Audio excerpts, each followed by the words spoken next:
G'day and welcome to the Hunting Connection podcast. My name is Zach Williams and I am your host. Here we'll connect you with hunters, fishers and outdoor enthusiasts from around the globe. This podcast will share hunting and fishing stories including past experiences and tackle the tough hunting stereotypes our community faces. We hope to be a positive influence to those outside the community while also having a laugh along the way. Hope you enjoy the podcast.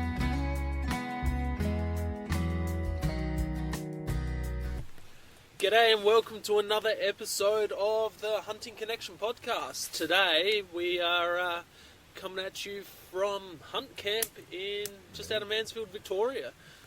I'm here with Calum and Bruce. And yeah, introduce yourself, guys. Well, my name's Calum. I'm 26 years old and from Victoria. Poor I've lived here all my life. Whereabouts in Vic you from, mate? Shepparton. Yeah. Rough. Oh no, it's real good. Land of the painted cows. I reckon you should go down to Coles Kmart near the bus stop. It's a real good idea. Go chat with my mate Briggs, about hunting. He'd love it. I reckon he'd love it. It'd be the best conversation you can ever have with him. I've already had that conversation with him. I got told to get fucked. Oh well. Been hunting since I was a little tucker, probably about 6 years old with Dad. Yeah, beautiful. I reckon ever since I got the license, I think I've just developed into a madman with it. I think if I wasn't going out every second weekend, there's something wrong with me. That's so good, man. Yeah. And this place is freaking spectacular. I was lucky enough to be taken out by yourself and Bruce tonight after the Mansfield Expo, and I was quite lucky and got myself a nice little Sambar hind, 30 metre neck shot. She popped up and all I could see was neck in my scope, and that's where I sent the pill. I don't think you could ask for a better hunt for meat, you know. I've had the fallow deer running around, a few bucks. Oh, mate. We've probably seen close to 30 fallow deer and maybe eight Sambar, $3. Had a couple bucks in the crosshairs for a bit and held off the does, scoped him a couple times. I'm like, oh, should I just for meat? Yeah, had to. Come on, Zach. Wait a second. Come on. See what's over the next one first. I was getting a bit excited, but let the itchy trigger finger, send it. What about yourself, Bruce? Name's Bruce from Shepparton. Unfortunately. Originally from Gippsland, 43, haven't been hunting real long, haven't shot a whole lot of deer, but just enjoy getting out there and getting amongst it. Shot some nice Sambar. Yeah, shot myself a pretty nice first Sambar stag last year. It was pretty cracking weekend. So how'd you get into hunting and what made you get into hunting? I've always sort of done just pest eradication, really, growing up on a dairy farm and all that sort of stuff. And we always just used to get rid of the pest birds that were in the crops and stuff like that. Yeah, beautiful. Foxes and rabbits. And over the crops you get the galahs and cockies and all that. And then just met a few blokes that were into deer hunting. I never really sort of saw myself as a deer hunter. And went away a few times with them and got barked at by a Sambar for the first time, not knowing that they actually bark at you, and scared the shit out of me. Yeah, that old honk's yep, and I was having nightmares for weeks. Kind of got me hooked after that, and shot a little tiny Sambar stag for my first deer that I ever shot. Solo hunt. I was supposed to go hunting with a mate. He was supposed to give me a guided hunt on his property. And he had a bit too much to drink the night before. And he didn't even get out of bed until we got back to camp, so... Oh, no. That was a bit of a... There's always a bit of that, I've had a few mates that are a bit too hungover to come out. I think you would have appreciated shooting it solo over having someone walk with you. I think you would have been much more hooked on. Like, it might have taken you a couple of goes after being guided I've done a fair few hunts. Like, I've done a couple of hunts with a mate, sort of half showing me the ropes, and then done a few hunts on my own, bumped a few deer, never really got a shot on them. And then, just to get that little Sambar stag that first time, it was bit of a surreal experience. That's awesome. And now you're hooked. Now you see yourself as a deer hunter. Now I'm hooked, and we're pretty much colder months up the bush every second weekend. And what a beautiful part of the country this is, man. Like I shit on Victoria all the time, mainly because I hate Melbourne and Shepparton. I think we hate Melbourne just as much as you do. But yeah, country Vic's just gorgeous. Like driving out here today is just checking out the hills. It's just beautiful. The high country is just a different ball game. It's always something to look at. There's always something to do, you know. Like if you're an outdoorsy person, this is the place to be. Yeah, I came up here to one of the ski resorts when I was like 13, and that's before I kind of knew that there was deer out this way. Came out snowboarding and shit. But fuck, if I seen a deer out here, I would have never left. I would have been the button man. I would have been, from 13 living out here chasing deer. But yeah, so we all came out here for the Mansfield Hunting Expo, the street expo. Yep. What did we think of that? Oh, it's a good first hit out. I don't think you could ask for anything better. Like realistically, they even said it themselves. They were worried about how big it was really going to be, and what it actually turned out to be was how many people do you reckon were there? They reckon there was about 10,000 come through. And they were expecting Jesus Christ. They were expecting 4 and they got 10. Jesus. So yeah, it was pretty. It was busy. Like I was working the high country hunting gear stand, helping Dano out, or majority of the day, and it just was full on. He was pretty much sold out all of his gear that he brought, which is freaking epic. Yeah, and it was just people after people. Got to meet a bunch of people that listen to the podcast and put a bunch of names to faces. So shout out to you guys that came in and said g'day, and sorry for those ones that I missed or didn't recognise. I reckon next expos we need to wear all our Instagram handles on our shirts. I reckon that's the way to go, isn't it? It was definitely, and I reckon Mansfield Hunting Fishing done a good job with introducing local young brands. Like early on brands. Like we still had the Spikers and stuff like that, Yeti, but there was just heaps of other things that you probably wouldn't see at the big Wild Deer Expo. It was a bit cheaper for them to get a spot it's free entry too. Yeah, free entry for everyone else, and my original plan was to take the podcast gear and walk around and chat to people, but it was just too busy and too hard to do. It was just so busy. It's full on, and I don't reckon. And the noise, it was sick. It's what us hunters want. Like compared to the Wild Deer Expo, because it was in a public place. It wasn't like in a hall like the Wild Deer Expos have been in the past. It was in the middle of Mansfield, in the main strip.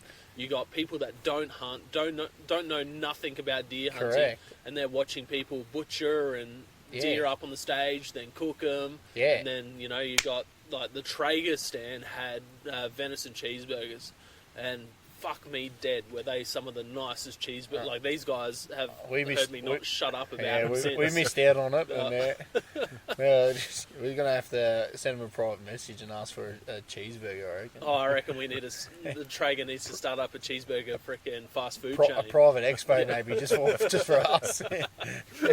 We won't be able to hunt after that. But what was some of the highlights for you fellas? What stalls did you like? And where do you start?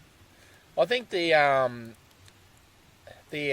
Spiker and the Hunter's Island, the original line, I think that was good how they done that. It was like going into a mini store. Yeah. It was like coming into Mansfield Hunting Fishing, but a much bigger, more variety, heaps of help. Everyone was there to help and talk about the products compared to, you had any help? Brett in there. Yeah. Helping out, and I don't think he got to leave that stand. He was in there. He sold his last backpack with me. He sold it. This bloke was behind me. He was trying to sell it to me, and he ended up, is he going to buy it? I'm like, here, you go for it. You buy it. It's all right, man. You buy it. What about yourself, Bruce? What did you like from today? What did that you was take just away? an all-around good experience. Like seeing I like the taxidermy mounts. And, seeing the different ways people were doing things. And have you been to any of the deer expos in the past? Been to the Wild Deer Expo probably 3 or 4 times before. Okay. Yeah. The Deer Expo is a bit different. Like it's good, but it's more crammed in, and like because it's in a building, you're overheating. Yeah. You don't have fans, and you sort of it makes you not want to be there for too long. I went to Myrtlesford and Bendigo a few years back now, and both of them were good. I enjoyed them, but it had nothing on what this was like. Yeah, right time of the year too in March, I think. Yeah, for everyone. Oh, and the weather how good was the weather today? It was a bit windy in the start off, but the sun, we didn't get there till late. The sun was had a bit of sting to it, but the breeze had come through and it would just take that bit of that sting off it, and it was just a beautiful day. Oh, it was really good. Did you guys get anything? Did you buy anything? We had to buy something to get the raffle. We've got to try and win those raffles, man. So we just brought some stuff that you always think of that you want, but you just go not just yet. So I think that's why I brought just a t-shirt and shorts. Bruce bought himself a hunting top. Bought myself a new Hunter's Element summer hunting top. Yeah, beautiful. Long sleeve with the face shield built into it. Is that what you're wearing out today? That was what I wore today, yeah. Probably a little bit warm around the neck with the shield on it for this afternoon's hunt, but she was a bit sweaty. It is what it is, though. You got to do it for the Sambar. You have to be covered for Sambar. Yeah. No, it was a cool hunt. Like I've said, I've hunted them in the past. I shot my stag under spotlight on private property 7-ish years ago. But going out there and seeing the numbers was just awesome. Yeah. Didn't get honked, I don't think. No. I might have got honked. No, we got honked when you shot. Yeah. Just before you shot. I think I was just... Yeah, you were in the moment. Yeah, in the moment. I heard I was just a bit behind looking in different areas. And then you were on your bloody Sambar call, and I'm like trying to work out, did that hind have a fawn with her? What's going on? There was two more. They ran off in front of you, and then there was one. There must have been one above, a bigger one, because that's the one that she come right in behind me. I'm like thinking, it must be a fallow deer. And then I'm still blowing it, and here comes this big hind, and I'm standing on the middle of the log, unbalanced. I'm like, oh crap! I'm trying to run around the gun. She just took off, and I'm just Yeah, I kind of remember them honking now. Yeah. Like I was walking down a log, and I was glassing up some fallow just to see if there was any bucks in amongst them, and I spooked a doe, and she ran off, and then I took another step, and she blew, and then stopped, and now I just raised the scope. All I could see was neck and head, and sent it 30 metres and dropped her on the spot, and then you've started blowing the Sambar call and slowly made your way over. And you're like, did you get it? I'm like, nah, man, nah. I was like, shit. I was hesitant. I was real keen to get over there when you told me that. I was like, fuck, now we're going to look for another one. You just pulled the trigger on us, and I'm like, where am I going now? Yeah, but the whole time I was standing on top of her because she dropped 30 metres. I was just fucking with him until he walked straight up onto me, and he's like, oh, you did fucking get it, you cunt. There is blood there, what the hell? So it was a nice little pack out, not too bad. No, we walked a bit, probably not the direct route, but we were still trying to chase another deer. Would have been nice to knock over. Like seen heaps of fallow, seen some real pretty skins. Yeah. Some real nice meanals, that albino. Yeah, that's it. That white one, some real nice dark skins. Those couple bucks we spooked at the start. There was two deep. They would have been deep. They were decent Victorian heads, that's for sure. Yeah, this drive, like, the whole time before this trip, you're telling me, like, you got a good chance. I'm like, yeah, okay, no worries, I wasn't getting my hopes too high because I didn't want to get disappointed when I got here. And you can't with Sambar though. Anyway, like it's one of those things that, like, you're after a Sambar, and I told you, I said this Sambar and fallow, like, we're gonna get meat, but like, it's no different from me and Bruce. We're going away every second weekend. Cameras out. You know they're there. And it's just... Yeah. Some weekends, you'll see 30 or 40 Sambar for the weekend in a couple of different areas. And then other weekends you'll go up and you'll spend 3 days walking around. And you'll see 10 deer the whole 3 days. You'll barely see a deer. Oh, that was basically my first Sambar trip. Yeah. And like, it is what it is. Like, you tell people how many deer you see, and then one of them goes, oh, right, I'll come for a hunt. So you take someone up, and then there's no deer, and they go, well, but you told me there's always deer here. Well, 9 times out of 10 there is deer here. You get the off day, Well, that's what I was expecting. Knowing my luck, I was expecting it was the off day, Yeah. But driving in, seeing a ton of fallow, you're like, oh, there's a fallow. I'm like, oh yeah, sure there is, mate. I'm like, you're just saying shit. You're just like trying to get me fucking. Gene you up. Yeah, that's it. And then I seen the couple you're pointing at. I'm like, oh yeah, oh shit, there's more. And then you're like, oh, there's 2 Sambar. like, fuck off. And you're like, and I'm like, you're like, wait, they're coming over this rise now. I'm like, oh, for fuck's sake. I was ready to jump out of the car. And then when we did jump out of the car, when we pulled up, you've handed me my rifle. I've gone to put my ammo in the mag, and then Sambar takes off. Yeah. I'm like, Sambar. And you're like, don't just talk, fucking shoot it. Shoot the bus. 20 metres from the side of the ute, straight down into a gully. It was only a little calf, but blew me away. I'm like, oh my god, there's deer everywhere. This makes South Australia look fucking shit.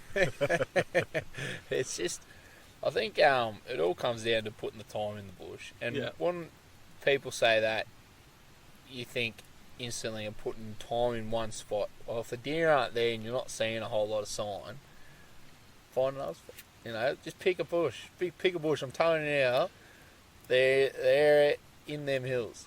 Yeah, it's pretty crazy country. Like, it's just absolutely gorgeous. And sometimes you just don't expect the deer to be hanging around there as much as you go, it's too close, or it's, this spot just doesn't look that nice. And then you walk in first gully and then you go, oh, hang on, some good sign here.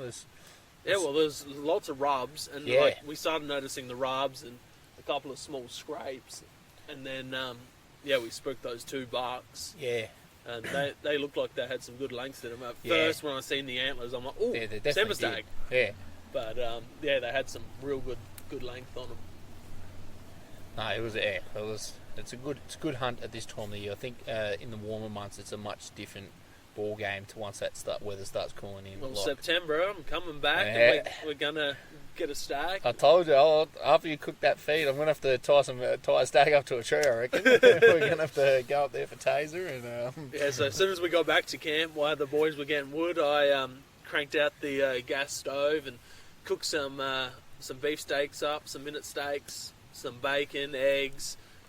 Grabbed one of the tenderloins off of the Sambar and cooked that up and made everyone some wraps.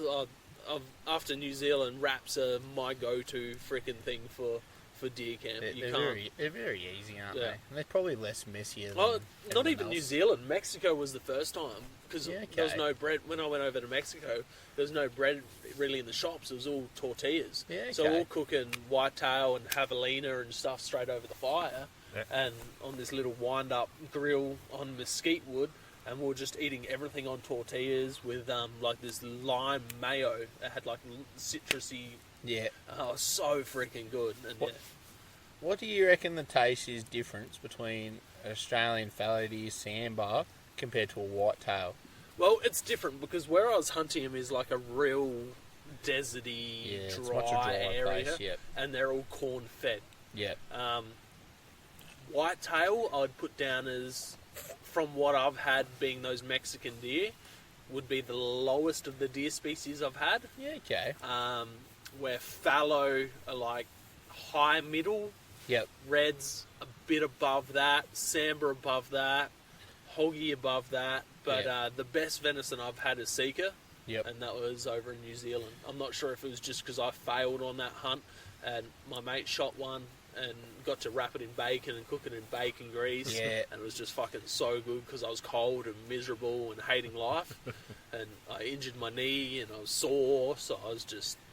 I also cooked a rabbit up on that trip that I shot. Like, I missed 3 deer with the bow. Yeah. One at 25, one at 30, one at 40, and smoked a rabbit at 35. Yeah, yeah. Like, after missing 2 deer, I smoked a rabbit at 35 with the bow. Yeah. And I was fucking spewing. And, like, even I turned down shooting a nice little stag with a rifle at 80 metres. I missed him with the bow. He ran out. My mate handed me the rifle. He's like, shoot it. And I've held up, scoped him on the vitals, figure on the trigger, and then just let it down and gave it back to him. I'm like, nah, can't do it. I want to get one with a bow.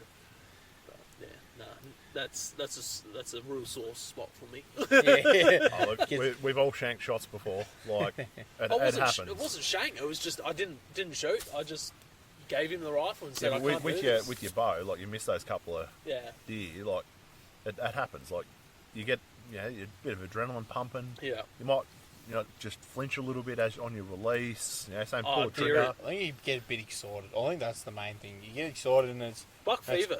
Literally, you've just got to learn, and it comes over more and more experiences. Yeah, we've been in something with the rifle, I don't get it as much, but with the bow, because you get it's like different. even though that hind I shot tonight was at 30, I wasn't like I was pumped, but I wasn't. It's not as shaky. It's like a live stream, really, isn't it? Yeah. Like when you watch something, like it's not even, I suppose, like an AFL game. Like people like say, Who watches that shit? Oh, yeah. But like being at a sporting venue, being at theirs is just a different experience as watching TV. But like I'm one of those people that I love watching it on the TV just as much as I like watching it at the venue. And it's probably the same thing. Like people probably love watching it off a screen or when you're in the boat, it's all live. In the scope, it just feels like it feels like a little screen sometimes. No, it doesn't feel surreal. That's a cool little way of looking at it for sure. Yeah, I've noticed myself, and I reckon it's probably just been more and more after shooting mature animals and getting on top of some stags and bucks. It's just been like, oh, hang on, like if I just take that little bit more, it's just like I can get things right, and it just doesn't feel like I've got as much pressure on me. That's nuts. So when did you take your first deer? I reckon I was 16 with Dad chasing fallow deer. Yeah, beautiful. Had a few croaking, and this one Dad was looking in the binos, and I've just spotted it with an eye, bent down one knee, bang, and he's, what the hell? What? Like, I think in the first year's more of a here, like it's like a foreign thing to someone. But I've been hunting with Dad since I was 6, 7, 8 years old. Yeah. And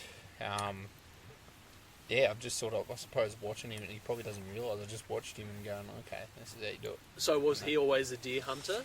Yes. Yep. Well, as far as I know, yes. He just got brought into it as a mate, early 60s, 70s or something like that. And he fell in love with it and brought straight into me, which I don't think a teenage boy could be ever regretful for that. I think that's the best thing you could ever pass down to someone, is learn how to hunt. Yeah, that's it. Like all of my learning how to hunt memories were through my pop, and it was the same thing. Like my earliest memories are going out hunting and fishing with him, and it was all goats and rabbits and foxes and stuff like that back in those days. It wasn't deer weren't so prevalent. Deer were bare minimum. Like Dad still tells me this day, like when I first started, there wasn't many 30-inch stags getting shot then. Now it is.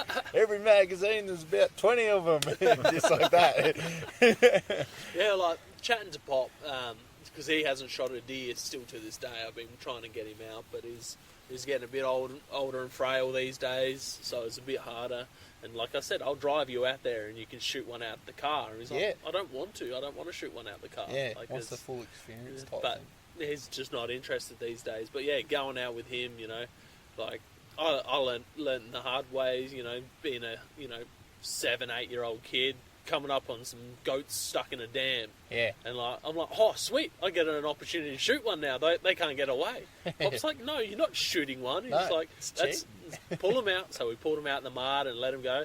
And I was, 6 or 7. I was freaking... You don't understand it. I was livid. I didn't understand. I'm like, well, why can we shoot them when they're drinking, but we can't shoot them when they're stuck in the mud? They're right there. Destroyed my dreams. Yeah, I was livid, man. Then I got an opportunity to shoot at some goats that day, and like I can't remember shooting my first goat, but I remember missing these goats because to this day, this is when I was 7 or 8 years old. Yeah. To this day, my pop still gives me shit. I'm 30 years old now. He goes, oh, when you see goats with their tails sticking up, they're giving you the finger like, fuck you, you missed. And to this day, from 7 or 8, that's burnt in my memory. Yeah. Every animal I shoot, that conversation, that shit stirring that Pop gave me as a kid is imprinted. The same trip I won the 22 Hornet from him, which is today my favourite gun that I own. We got lost in the bush, took the compass reading too close to the car, and it put us off about 2-3 k's the wrong direction. But he's like, if you can hold this back to the car, it's yours. Beautiful. What would be your fondest memory from hunting with your dad growing up, or even like today? Have you I think it still has to be my first Sambar and the first fallow deer. Yeah.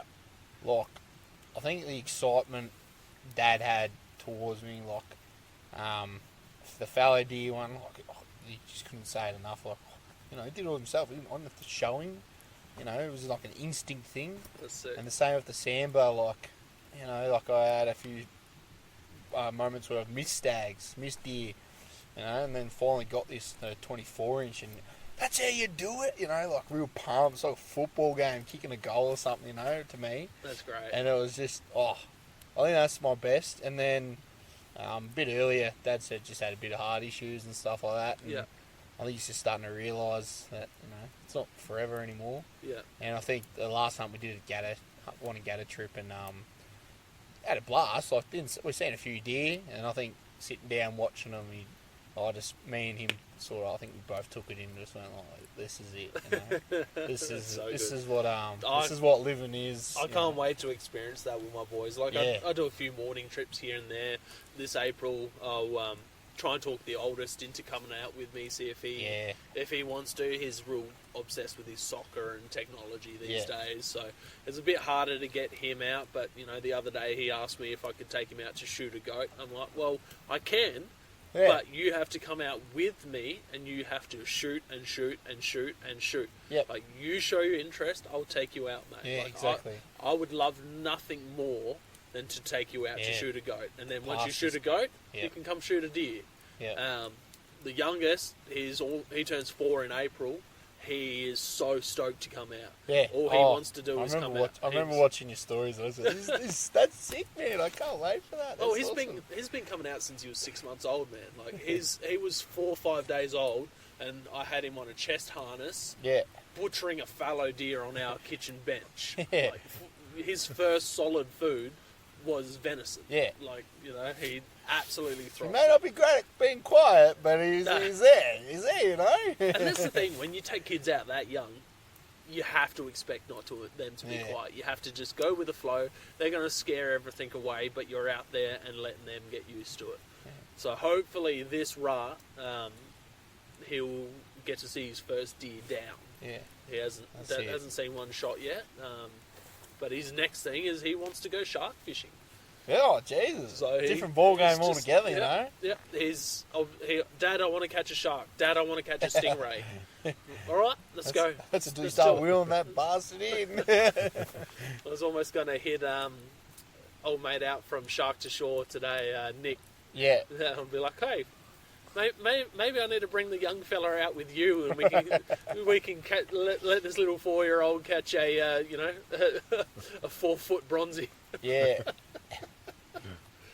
What about you, Bruce? Like, you've had a bit different, where your father wasn't so much into shooting deer. My old man, like, he's never shot a gun in his life. Yeah, wow. Both of his brothers, my uncles, they're both shooters. They've done bits and pieces, not a lot. The uncle that lives in Shep with us, or near us, he used to shoot a lot of rabbits back in the day because he loved his feed rabbits, so he used to shoot a fair few rabbits. So good. But yeah, my old man, we grew up on the farm. He always worked on the farm. We always worked on the farm. But he's just got no interest in shooting. And that's fair enough. Each to their own. Yeah, exactly. So yeah, I never really had a lot of that growing up. I had neighbours that, sort of got me into hunting a little bit and just shooting in general. And now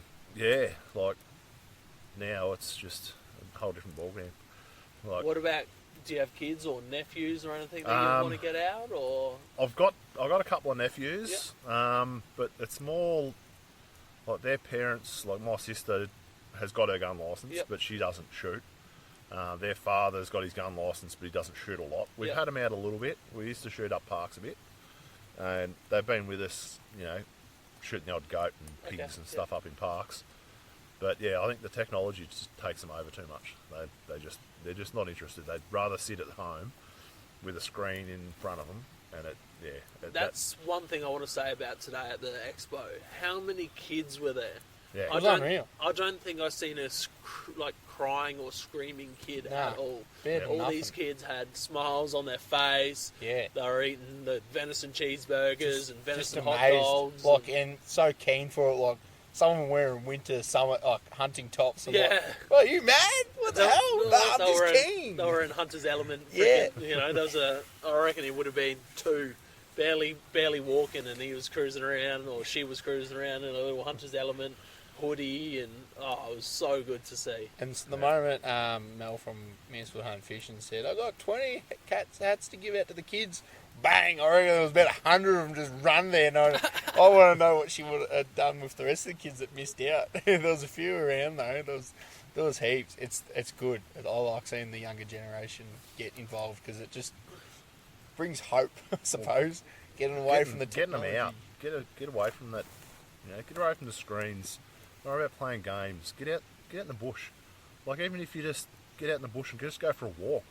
See, it's hard because I grew up in that generation where the games were starting to get big, and you would have been there as they were a bit bigger. You know, I had a Game Boy, I had a Xbox, a PlayStation, all of that stuff. I liked playing them. I enjoy it. I think you can do both, but you can't pressure the kids into doing both. You have to have that. And it's good having Wi-Fi in that now, because like when we go on trips, I can turn my phone's Wi-Fi on, and if the kids are getting annoyed or upset or tired or whatever, they can kind of just chill out and have their alone time. Their I suppose it's just finding the balance. Yeah. But where do you draw the line? Like, we growing up, we used to not have that. We used to have Facebook and stuff like that back when that was around. Well, you did, you little but anyway, I didn't have Facebook at but like we come out the bush and you might get a little bit of something out of it, but here we are shitting on technology, but we're doing a podcast around the fire. Correct. Where's the line draw? But I do sort of agree with Bruce. I think going out, just have a crack. Yeah. And the more you do, the more they'll appreciate it. And I've got mates still to this day that grew up around that technology, grew up around just not enjoying the bush, maybe doing a bit of fishing like a lot of people do grow up doing.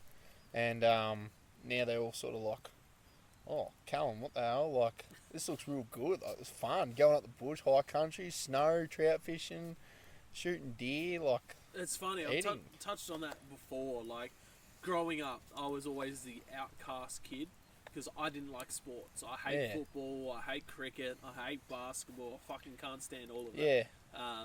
So on weekends, I'd go hunting and fishing with my grandparents and my parents and stuff. And so, like, show and tell on Monday, kids are like, oh, I got this trophy for playing fucking this sport.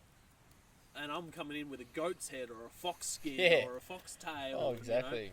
Like I shot this or pop shot this, and goat skins. Like the type of reactions I was getting from teachers and that, bringing goats' heads and horns, and animal parts, and we'd go out yabbing, and I'll bring in a tub full of yabbies.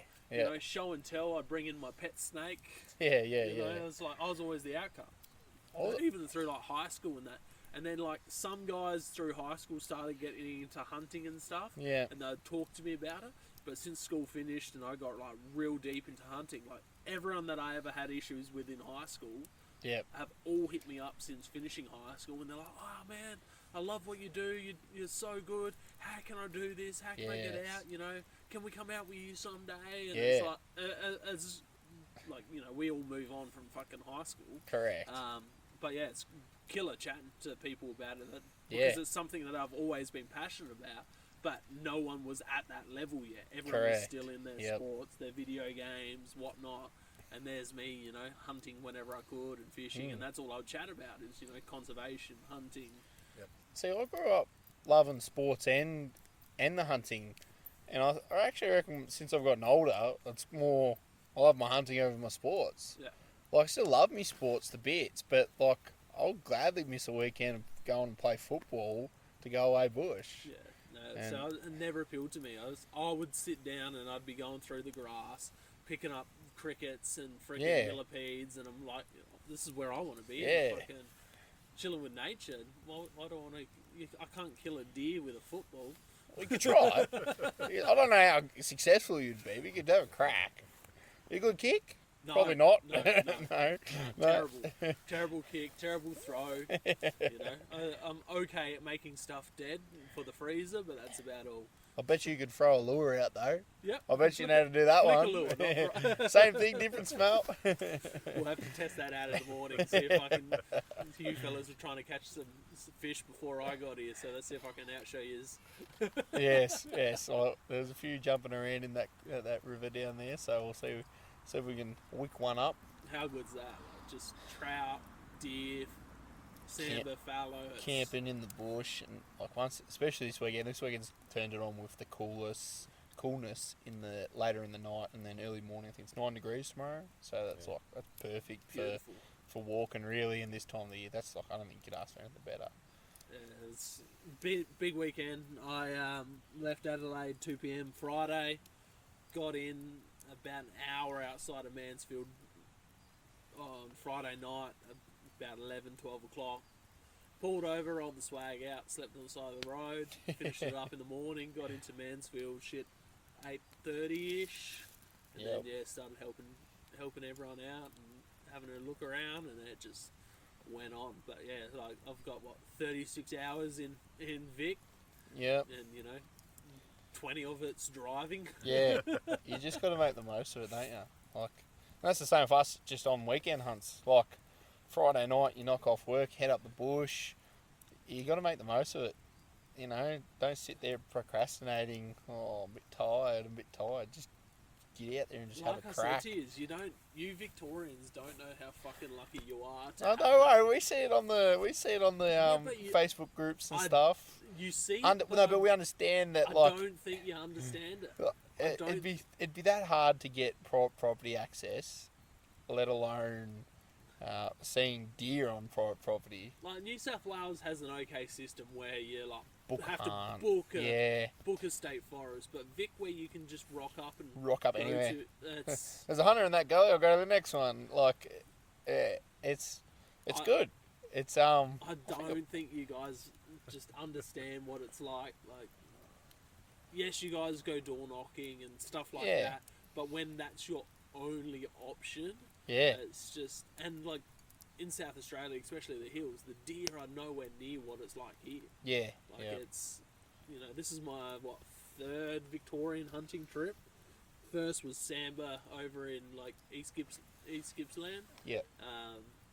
With one of my American mates, one of my old mates, and another one of my mates, Nick. And so I got showed around and got a basic understanding of it all.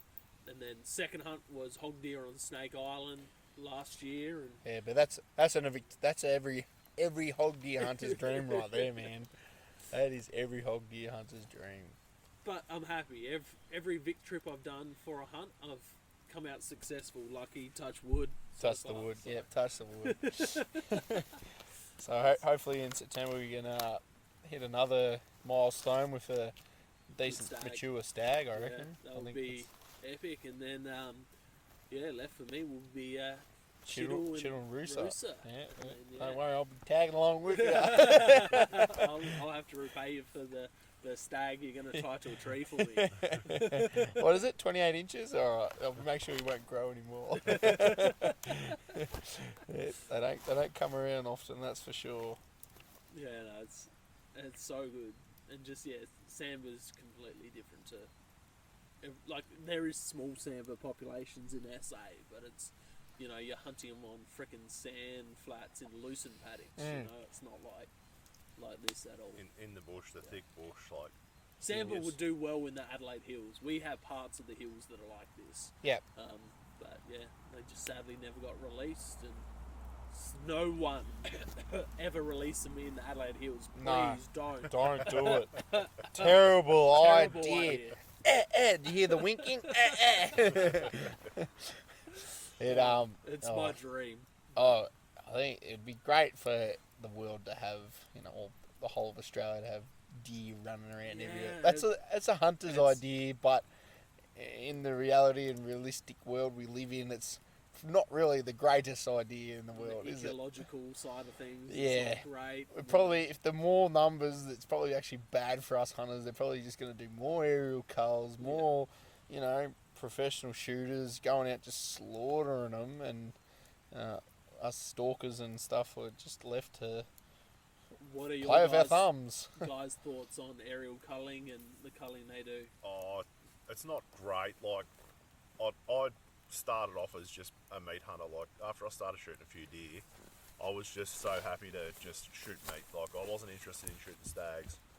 I was just happy to shoot meat, bring some meat home for the family, you know.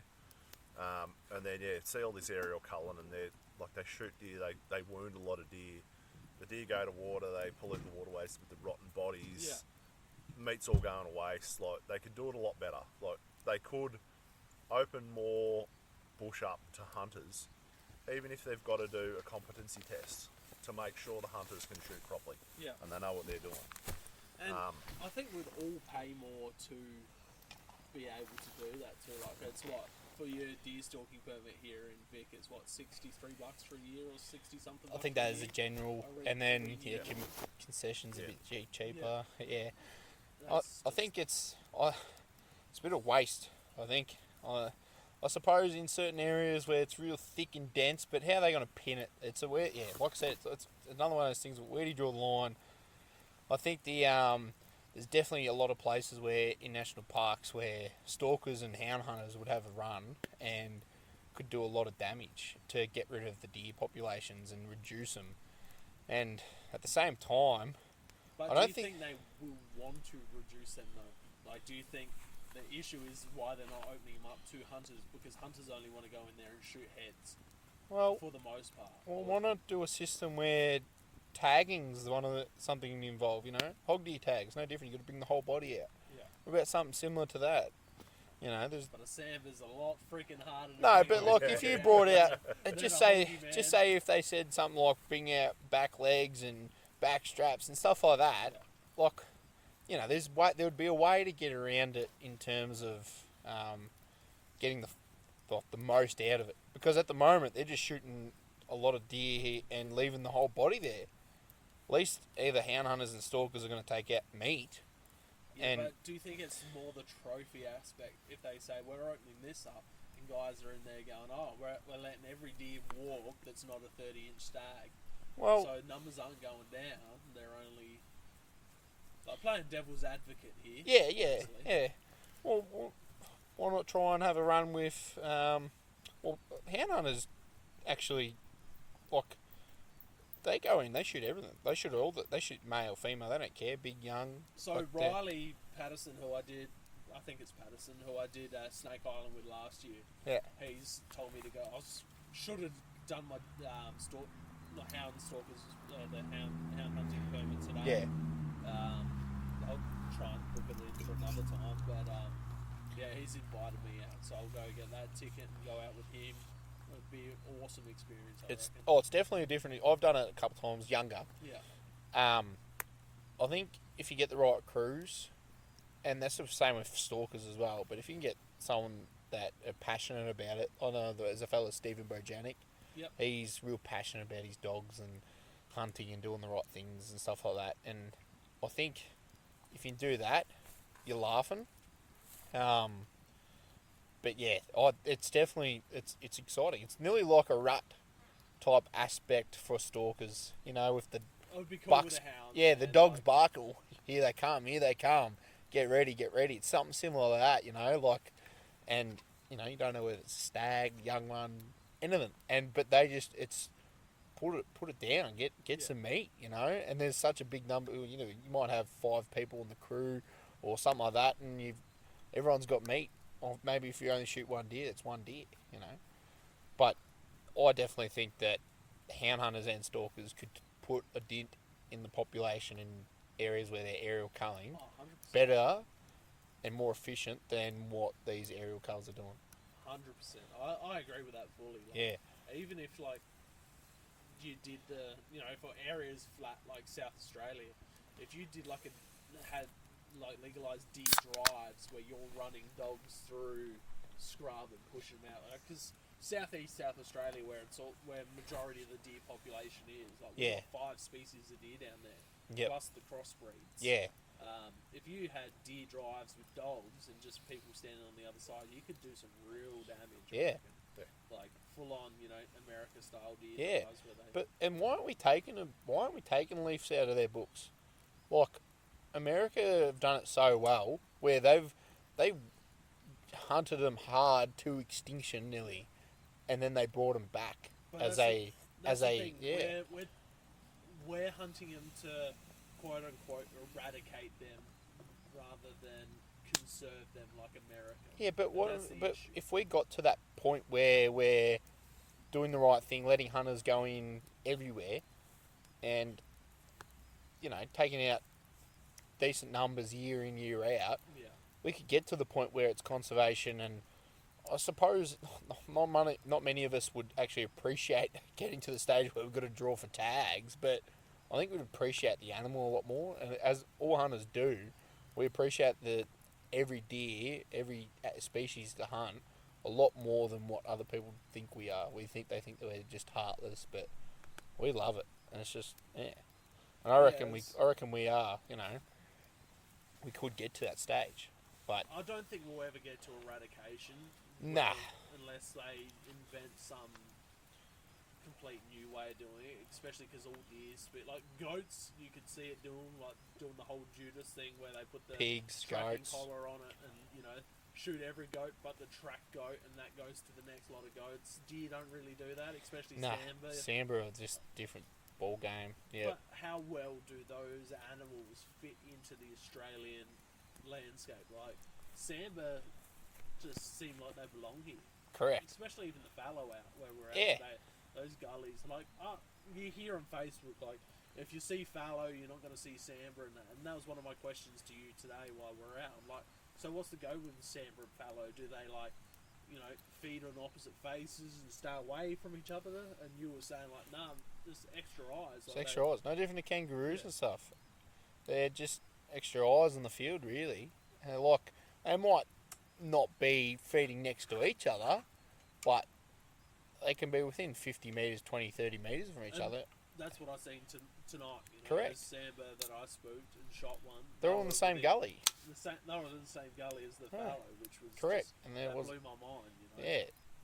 It's like I've seen reds and fallow together and a couple of rooster and stuff, but it's cool seeing different species in the same group. Oh yeah.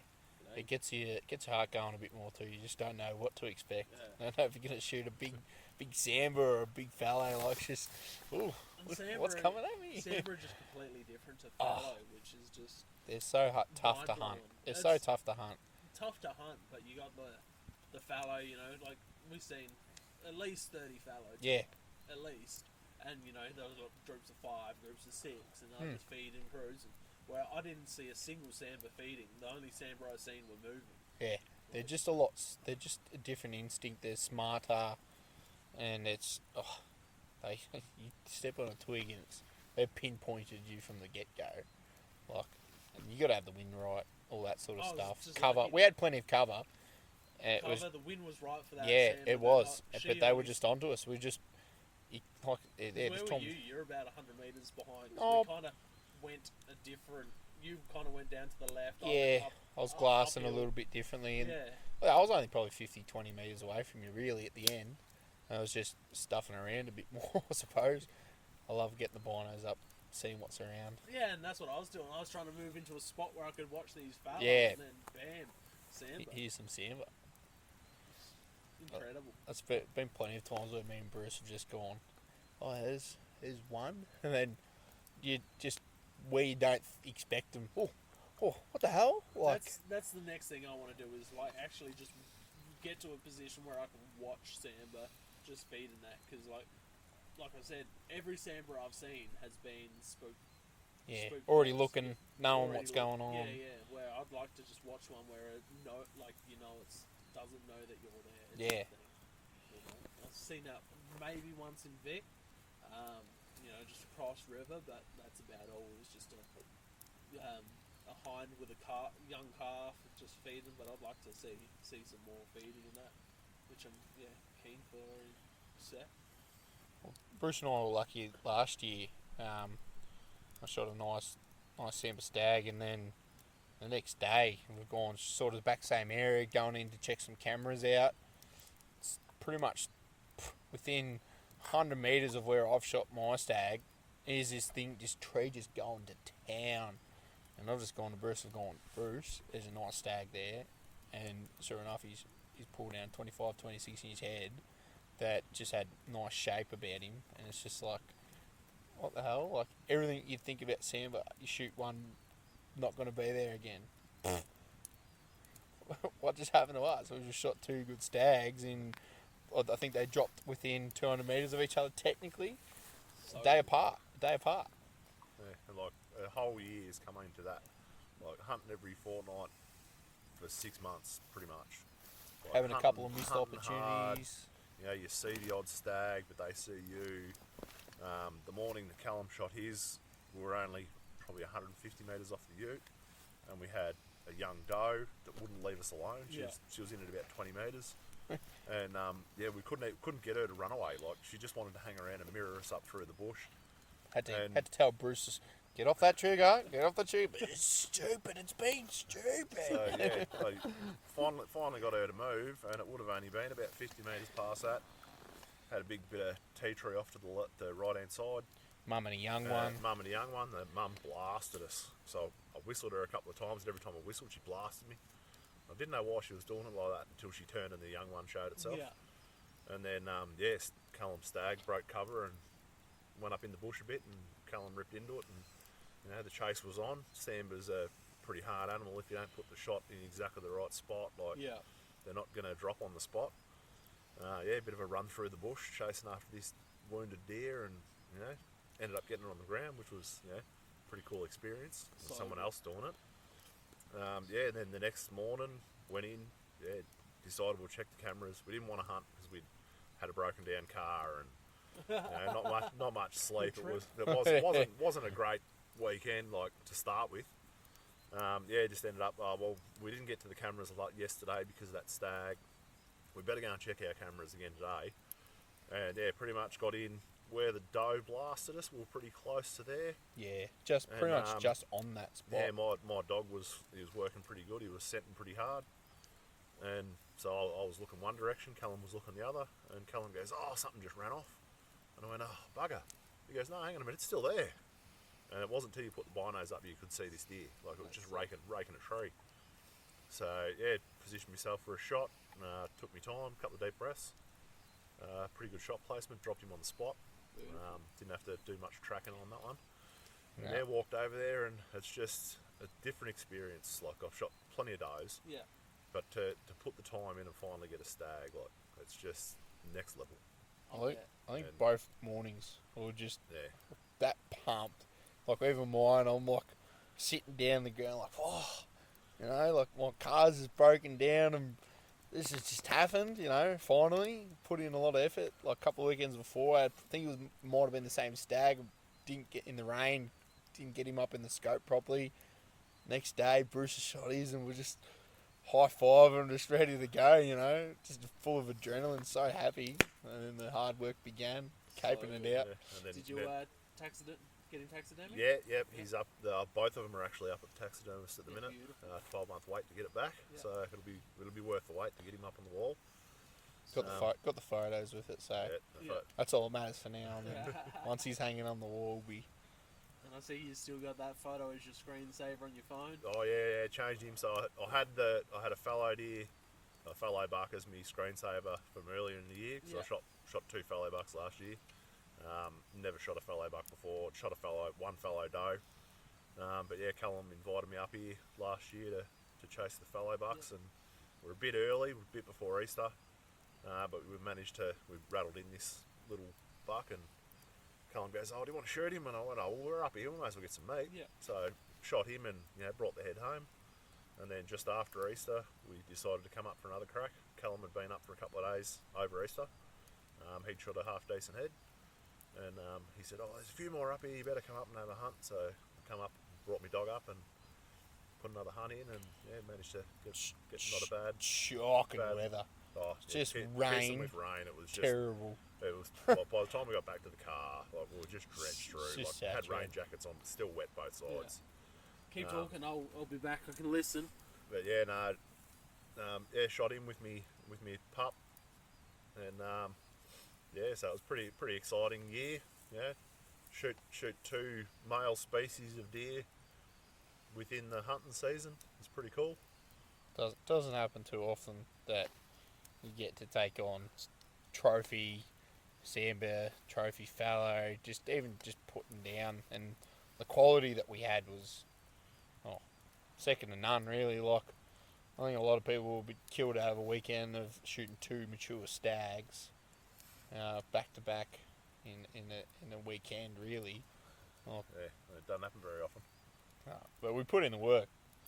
It was, like I said, every second weekend, just put in the kilometres, put in the time of the cameras, figuring out the behaviour, and so definitely. I don't think we could have complained about last year.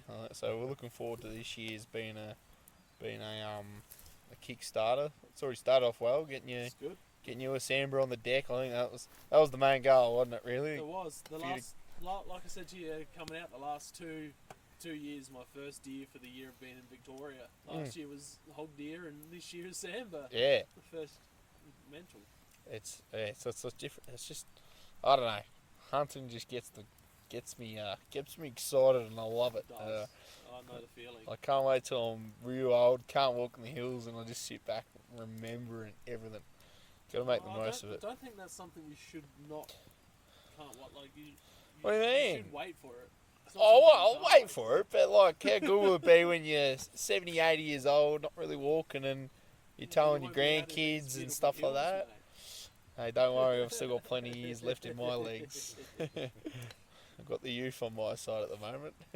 Bruce, what would have been a quick track for you to get into, like when you're getting into hunting, something you know now that you wish you knew when you started, to help new guys and girls getting into the lifestyle? I don't know. It's just like back when I started, there wasn't a lot of people out there willing to, help people get into it. Yeah. And, everyone. I know everyone's protective about their properties, and even public land. A lot of people will hunt a patch of public land, but people don't like to talk about it and tell each other where it is. That's it. I'd just say to anyone, just study some maps, have a bit of a look around, go for a drive, get out in the bush, see what signs are around, study what the sign is. I didn't know much about deer at all. Like, I didn't even really know deer existed until I started hunting with mates.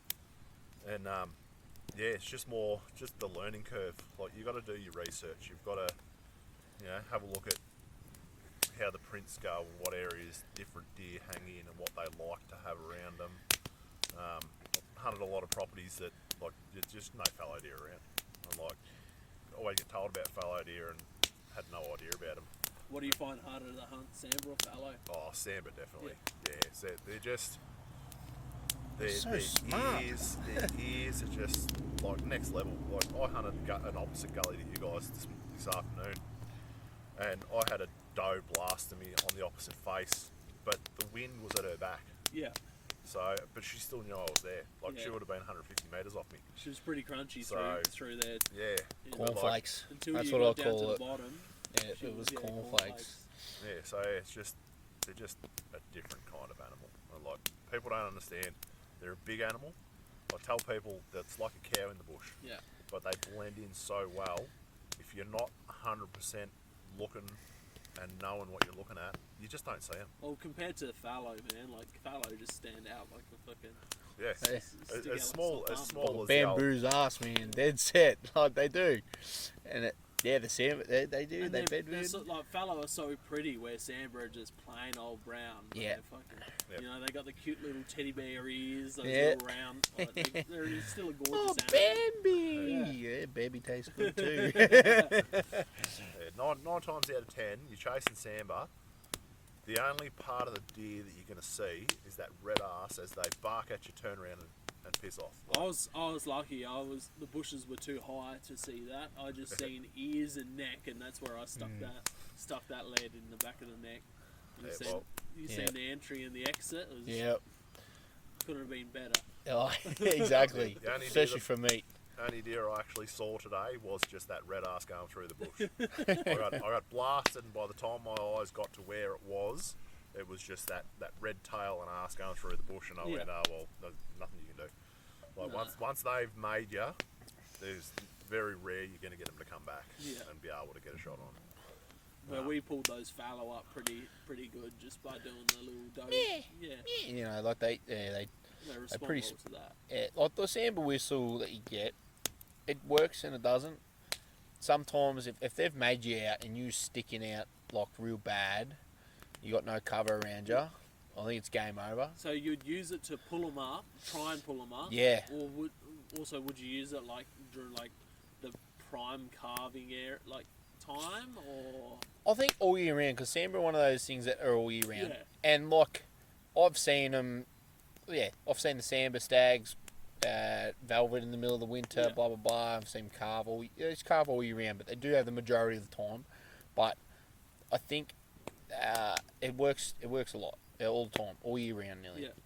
And what do you find it works better on Sambar hinds? Hinds, straight up. What about stags? How do they kind of react? Haven't had a proper experience of a stag. Yep. I know blokes that have blown it around them, but look, you might get them to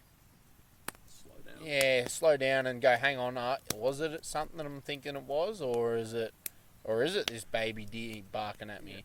But I think 6 times out of 10 it's the stag's going to keep going. But a hind, I've had hinds honking at us, knowing that it's something that shouldn't be there, and then run off, blow the whistle and goes, what the hell? And run back to us, and then go, oh crap, That's a killer.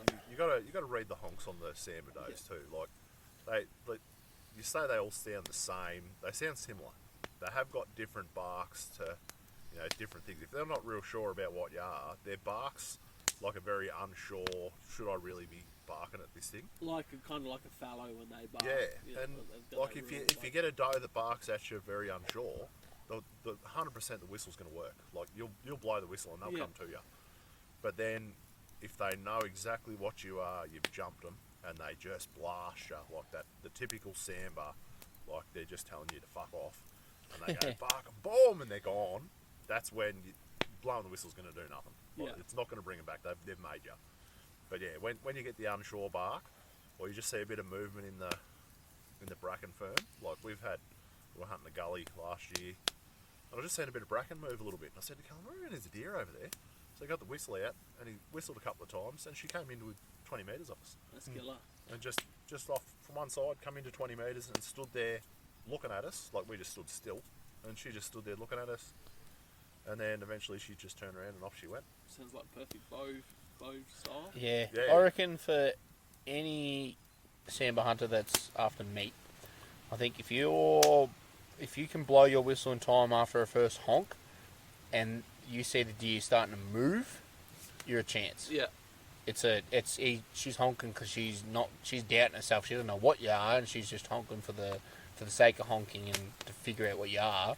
Other than for the normal honk where one's pinpointed you and she ain't moving, she's either moving to run or she's just, she's barking at you to let everyone know.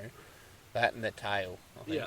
And that seems up tail up. The whistle's good and bad, I think. And I think it's just go out and use it. Yeah. That's killer. You'll soon learn, to read the situations when you should be blowing it, when you shouldn't. Like the doe that was with Calum's stag, I probably shouldn't have blown the whistle because she had a baby with her, so she knew 100% that I wasn't her baby. Yeah. That's why she blasted me every time we blew it. Yeah, because this baby just wasn't in a hurry to move. She didn't know what was going on. Tiny little one. That's awesome. Well, anyway, fellas, that's an hour, and it's been a long day and that, so I reckon we'll wrap that up. Thank you guys for coming on. I know I kind of just threw the recorder out and said you're doing a fucking podcast, but because I didn't get any content today, but I think it's been a good chat and enjoyed it and had a great afternoon. We had some good food tonight. It's just been a ripping day in general, really. Yep. I don't think, other than maybe having a bit more colder when we were out hunting, I don't think you could ask for a better hunt. She was a bit warm. I was a bit drenched day. when we come back. So, but I wouldn't. Can't wait to have a shower, that's for sure. I wouldn't trade it. I reckon I'm going to go for a dip in the creek. Get the gas hot water system going. That's too luxury. Mate. No. This is the Victorian experience, mate. It's not the South Australian experience. I knew Victorians were soft. I didn't know you were this. You're going to jump in there. You're going to get to your balls, and you're going to go shit. Callum, no, that's.